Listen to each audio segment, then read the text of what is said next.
ప్రస్తుతం మనతో పాటు బీసీ సంక్షేమ శాఖ మంత్రి వేణుగారు ఉన్నారు. ఆయనతో మాట్లాడదాం. సార్, ఏంటి 2014లో కాకినాడ రూరల్, 2019లో రామచంద్రపురం, ఇప్పుడు రాజమండ్రి రూరల్, జిల్లాలు మారిపోతూ ఉన్నారు. ఏంటి సార్ మీ ముందున్న టాస్క్ ఏంటి? మీరు ఎటువంటి యాక్షన్ ప్లాన్తో ముందుకెళ్ళిపోతున్నారు? నేను 2014 అయినా 19 అయినా 24 అయినా నేను నాయకుడిని కాదు సేవకుడిని అనేటువంటి మాట చెప్పాను. నాయకుడిని కాదు సేవకుడిని అనేటువంటి మాట చెప్పాను. సర్వీస్కి ఎల్లలంటే హద్దులు ఉండవు. సో ముఖ్యమంత్రి గారు నా సర్వీసెస్ ఎక్కడ అవసరమైతే అక్కడ పంపిస్తూ ఉన్నారు. ఆ రోజు 14లో అక్కడ పోటీ చేయమన్నారు, 19లో ఇక్కడ పోటీ చేయమన్నారు రామచంద్రపురంలో, మళ్ళీ 24లో రాజమండ్రి రూరల్లో పోటీ చేయమన్నారు. ఆయన భావించి ఉండొచ్చు నా సర్వీస్ ఇక్కడ అవసరమని. సో నేనేమంటానంటే, నాకు స్వార్థం లేనప్పుడు, సర్వీసే నా లక్ష్యంగా ఎంచుకుని పనిచేసేటప్పుడు ఆ సర్వీస్ కోసం ఇక్కడికి వచ్చాను. ఇప్పుడు చూడండి, వేల మంది, ఇంతమంది సర్వీస్ చేసేటువంటి వాలంటీర్స్ మధ్య నేను వాలంటీర్ని. నేనేమి నాయకుని కాదు, నా వాలంటీర్ని. ఆ వాలంటీర్లాగా వాళ్ళు ఎలా చేస్తాను, నేను అలాగే చేస్తాను. అట్లా ఇప్పుడు అరెస్ట్ వ్యాలీ ఈస్ట్ గోదావరి జిల్లా పరిషత్ చైర్మన్ చేశాను, జిల్లా కాంగ్రెస్ ప్రెసిడెంట్ చేశాను. ఈ 2 పదవులు ఏకకాలంలో చేసినటువంటి మరీ ఇతర మనిషి కూడా లేడు. ఒకటి, ఆనాడు నన్ను రాజోల్లో విత్తనంగా వేశాడు అల్లూరి కృష్ణరాజు గారు. దాన్ని తెచ్చి కడియం నర్సరీలో పెంచాడు జక్కనమూరి రామ్మోహన్ రావు గారు. చూడండి, కడియం నర్సరీ అంటే దేశవ్యాప్తంగా ప్రాముఖ్యం ఉన్నటువంటిది. దాన్ని చెట్టుగా మార్చి రాజశేఖర రెడ్డి గారికి బహుమతిగా ఇచ్చాడు. సరే, రాజశేఖర రెడ్డి గారు చెట్టుని చేసినటువంటి సందర్భంలో కాయలు కాసే సమయంలో ఆయన వెళ్ళిపోయాడు.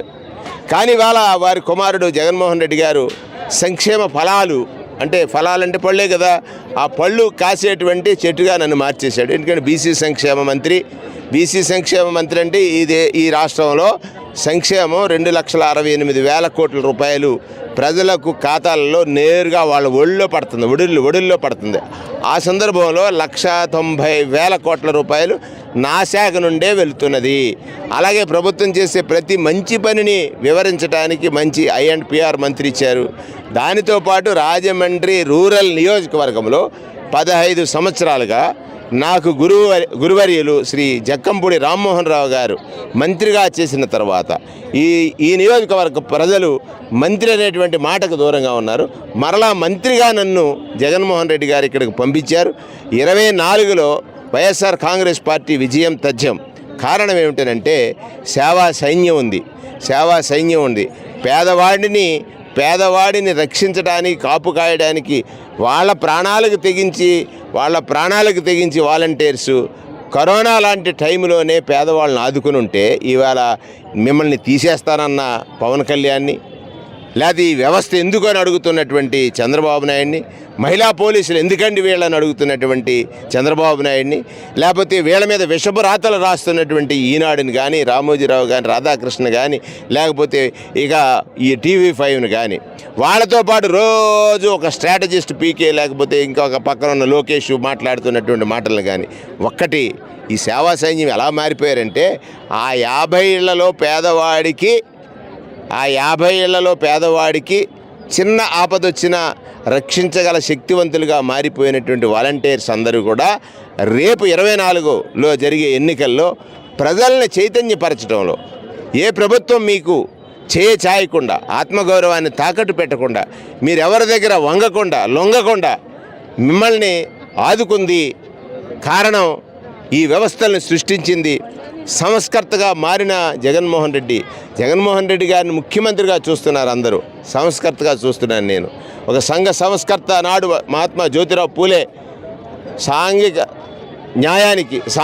న్యాయానికి ఆలోచన చేసినటువంటి అంబేద్కర్ లాంటి ఆలోచన విధానాలు ఈ రాష్ట్రంలో అమలు జరుగుతున్నాయంటే కారణం జగన్మోహన్ రెడ్డి గారి సచివాలయ వ్యవస్థ, ఒక సంస్కరణ. అమ్మఒడి బాలకార్మిక వ్యవస్థని రూపుమాపడానికి కారణం అది ఔషధం, అది ఒక సంస్కరణ.